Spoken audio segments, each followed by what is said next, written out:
Hi, I'm back from Vegas and I'm trying to unpack, and I thought I'd share my trip with you. So much happened during the few days I was there.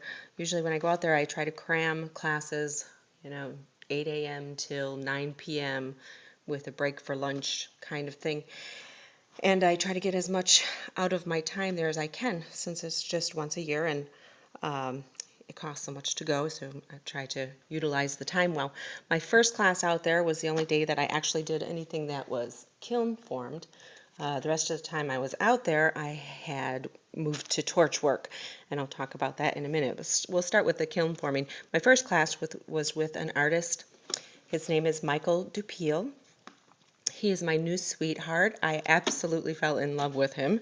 He's very kind, knowledgeable, dates back to when everything was, being discovered and figured out in the early 70s when people were moving from stained glass and trying to get into other forms of glasswork and figure out what the ancients did, the Egyptians, and way back when they actually also did fused work, and we kind of lost the art. So he is, one of our era's originals, and learning from him was a treat. So I enjoyed my full day with him. In his class, I brought a couple photographs. He said, bring a couple photos that you might want to use in your project or for your project. He does what's called frittography. It's F-R-I-T, frittography.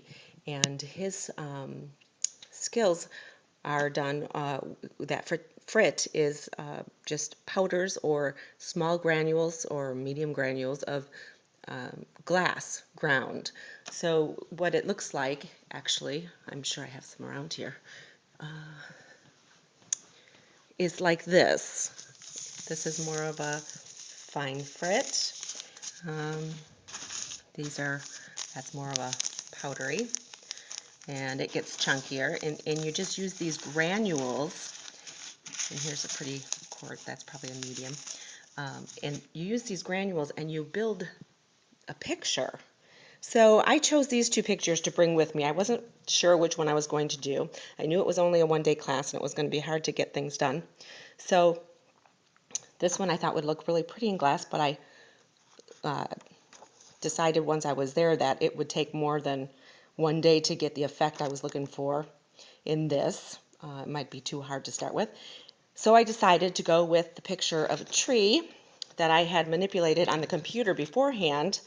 It's actually a tree in my old yard, a house I just moved from, and I wanted to put it in glass.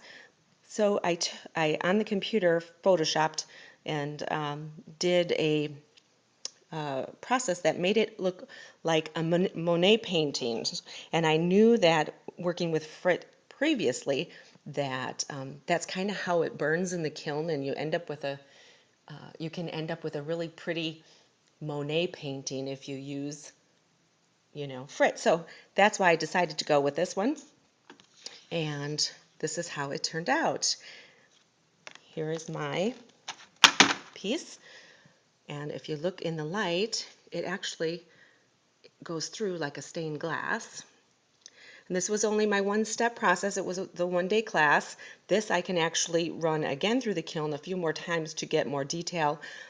If I'm looking for more for the tree trunk, put some darker browns in there to give it the bark look. To bring out more of the leaves, I could put a heavier chunked frit on top and not fuse it, as flat, or even if it is flat, it would splash bigger. Bring out some of the grasses, and if you can see some of the little yellow flowers a little more. So this is what it looked like. This is the original picture. And this is my first step process in glass. Okay, moving on from Michael's class. The other days I did Catherine Weaver's class. She worked on a smaller torch, something I'm more used to doing in my own studio. It's, the opening is a small torch flame, and it's a softer glass. So we did a lot of creating our own vines and trying to manipulate our own flowers into the depth of the clear glass. So as you can see, we weren't going for perfection. Look at it's kind of wobbly.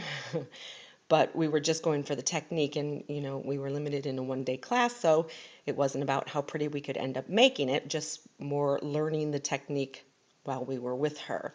And what I like about Catherine is that she creates a really great take-home folder with everything that you learn in class, which I thought was really awesome of her, what I liked about her class. And she's got it all decked out. I mean, when you want to go back and reference something, you don't need your handwritten notes. You just need to open up her files. So if you ever get a chance to take a class from Catherine Weaver, she is awesome, and her studio is called Fired Desires, and she actually lives in Alaska, and she travels all over for classes. So if you're ever interested, I would recommend you get a lot of information in her one-day course. So the next, well, let's see, we can go over some of the things we learned. We did, this bead here is fired. When you're melting the glass, it actually looks like a navy blue or a blue.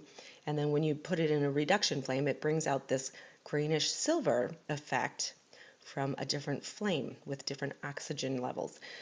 So we learned that on our first bead. We did a little copper and metal meshing inclusions into the glass just to get used to doing that on the torch, which I've done a lot in the kiln, but I haven't done in the torch. So that was a learning experience. We did a lot of dichro pieces. It ended up looking like this. Once we encase it in the clear, it brings that dichro to life. As you can see, we did one on each side. And then we did a galaxy bead, which turned out pretty cool. We just combined silver leafing, metal inclusions, some wire metal, silver metal, and we made our own moon and our own stars. So it's, everybody got a chance to make the galaxy bead and bring it home. So that was cool. And then she gave us each one of her little pieces that she made just for a little memorial piece to take with us, which was really cute. Okay, so her class was a one-day class. And the last few days I spent in a different type of torch class. It was supposed to be taught by a man named Akihiro Okama. And because of the things that are happening in Japan, he was not able to come to the United States to teach the class. So we were afraid that it would be canceled, but luckily a woman who studied his work was willing to come from, I think it's South Carolina. Her name is Jo, and she taught us the class for 2 days, and she just was awesome. She just flowed with us, whatever level we were at. It was a very small class, so she was able to go more in depth and spend more time with each of us. Some of the things that we did there are here. Now, what happens is when you're working in a class, because you're not annealing the glass right away in a kiln to bring it to a certain temperature, hold it, and then slowly bring it back down, that process reduces the stress in the glass after being in the torch flame and coming into the regular atmosphere temperature. There's a stress in the glass, and so what you would normally do is hurry up and put your finished piece in a kiln to anneal to release that stress and then bring it back down to a level that you wouldn't have to worry about this happening. Now, because we were in class and couldn't do that, a lot of my pieces are cracked and stressed. This one actually even popped right off. But as you can see, I don't know if you can see, but there's opening in there, which means there was a huge air bubble in my piece, and it just kind of, plunked off. So what I will do, since I'm home and I do have the ability to anneal these pieces, is I'll go through and anneal them, and this one I can actually put right back into the torch after it's annealed and heal that up. So I'll still have a finished piece. This is a piece that she made and gave me because she felt bad mine popped. So this was done by the instructor. And I noticed just today as I was unpacking it, even hers is getting a stress crack in it. So either I anneal these quickly or I'm just going to have broken pieces. we did some twisting and bending of our different glass rods. We used rods in class. Some other pieces I made, just twisting and blending. This actually came off of one of these pieces, popped off, and I twisted it and made it into something else, so nothing's ever a waste. This one is pretty cool, but again, I have stress pieces and cracks in here, so I know this one will eventually break, but it's just really neat to look at the colors encased in the clear. This one popped right off. This was my little globe, and all these little pieces in here were made and pulled by us in class. So everybody in class made their own color combination, and then we cut them into little pieces and shared them around the room. I don't know if you can see that. This was made out of, each of us made a rod of colors, and then we cut them into little discs and shared them around the room and made a piece with everybody's colors in them. This is called an implosion, where it looks like it grew in there, kind of like an aquarium underwater. And I was putting mine on a little stand, so it was like a globe. And it just, through the temperature change and coming back down to room temperature, it kind of just popped. But it's still so cool. I'm going to anneal it, and then I'll just put it back together. Another one of our pieces made in a pendant. This one's not done in an implosion. It's just an add on to the front and then melted in. So that's what it looks like. Different process of the same thing. This here is a button. Oops, I always drop one thing in my video. So this is it today. This is an implosion. I mean, no, not an implosion. This is a button done with a homemade twist rod, which was made out of this one and this one in the heat. I took those two and I heated it, wrapped it, pulled it, and it came out looking like this. And then in the heat, I used that on the clear to get my design element here. And then I used a special tool to pull it this way, and a new tool that I was not familiar with called a Handy Andy, which makes my pokes into my button to make my buttonholes.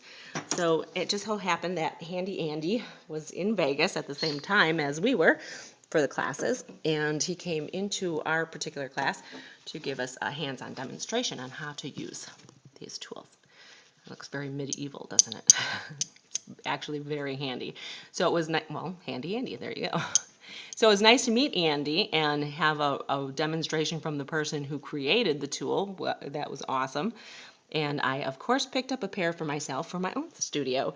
And now I can make all the buttonholes or holes in general that I would like to make. They also come in handy when you're making, if you don't want to do the traditional way, which this is traditional way, of trying to get that circle in there, you can have use a different technique of, poking through the clear glass instead of bending a loop, which is kind of difficult until you get the technique down. So that was my trip to Vegas. Lots of information put into, 5 days or so. And of course, like always, I always have a great time out there and come home with so many ideas. So it's time to get back to my studio and see what I can create.